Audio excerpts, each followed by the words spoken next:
Yeni bir klass yaradaq. Adını qoyaq C3 altdan xətt manage methods. Və gəlin burada main metodumuzu yaradaq. Biz testimizi run elədiyimiz zaman, gəlin bir daha run edin, baxın. Biz testimizi run etdiyimiz zaman açılan browser tam pəncərədə açılmır. Fikir versəz, bu cür açılır. Bir də mən sizə demişdim ki, Amazonda bəzən problem olur. Belə bir captcha falan istəyir ki, bunu doldurmalısınız. Automation testdə biz bunu edə bilməyəcəyik. Təəssüf ki, ona görə də növbəti proyektlərimiz Amazon üzərindən yox, başqa sayt üzərindən olacaq. Fikir verirsinizsə, bizim browserimiz tam pəncərədə deyil. Biz bunu belə əlimizlə böyüdürük, amma testimizə deməliyik ki, sən bunu böyüt. Avtomatlaşdırılmış şəkildə. Bu birinci əməliyyat olacaq edəcəyimiz. İkincisi odur ki, fikir versəz, browser açıldığı zaman məndə digər monitorda açılır, siz onu görmürsünüz. Hansısa bir pozisiyada açılır. Deyək ki, baxın bu hissədə açılır. Burada yox, burada yox, burada yox. Sırf burada açılır. Biz onun pozisiyasını dəyişə bilərik. Məsələn, deyə bilərik ki, get burada aç. 0-0-da aç. Həmçinin istədiyimiz ölçüsünü verə bilərik. Deyək ki, tam ekran yox. Məsələn, mən belə açılmasını istəyirəm və yaxud da belə açılmasını istəyirəm. Bunun ölçülərini də verə bilərik. Gəlin baxaq necə olur. Keçirik C3 manage methodsa. Təbii ki, biz buradakı kodu kopyalamalıyıq. Importlar olundu. Bunun üçün driver.manage metodundan window metodunu çağırırıq və windowun içində maximize var. Maximize ekranı tam böyüdəcək. Daha sonra driver.manage.window.get size var. Get size. Bu deməkdir ki, mənim browserim açıldığı zaman ölçüsü neçənin neçəyədirsə, onun ölçüsünü mənə gətirməlidir. Get size olduğu kimi set size da var. Driver.manage.window.set size. Və mən burada deyə bilərəm ki, 1024-ün deyək ki, 768-ə mənim browserimi aç. Təbii ki, bu 1024-768 burada nədir? Onu bilmir. Mən bunu aydın şəkildə verməliyəm. Onun üçün mən new dimension'dan istifadə edirəm. Və dimension'da deyə bilərəm ki, 1024 pikselin 768 pikselə formatında aç.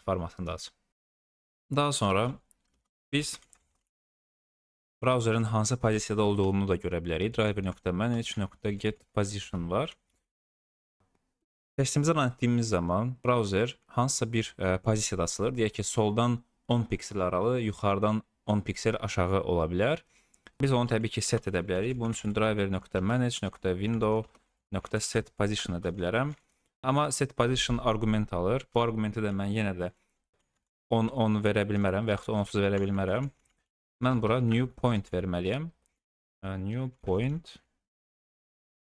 Və burada deyə bilərəm ki, 0-0-da mənə aç. X0, Y0. Bu deməkdir ki, solda yuxarıda açılmalıdır. Gəlin testimizi main metodumuza run edək və baxaq. Məndə o birisi monitorda açılacaq, amma siz öz kompüterinizdə görməlisiniz. Əvvəlcə maximize olacaq, sonra set size olacaq, sonra isə pozisiya 0-0-a gedib çatmalıdır. Təbii ki, -5 falan edə bilərsiniz. Bu, məsələn, belə görsənəcək. Tam olaraq belə yox, amma fikri yəqin ki, izah edə bildim. Həmçinin biz wait anlayışına gəlib çıxacağıq. Driver.manage.timeouts və .implicitly wait bizə lazım olacaq bütün testlərimizdə. Hələ ki, mən 15 saniyə verirəm. Bu nə deməkdir? Testimi run etdiyim zaman, burada 15-i belə verə bilmərəm. New duration və of seconds. Gəlin baxaq, new duration və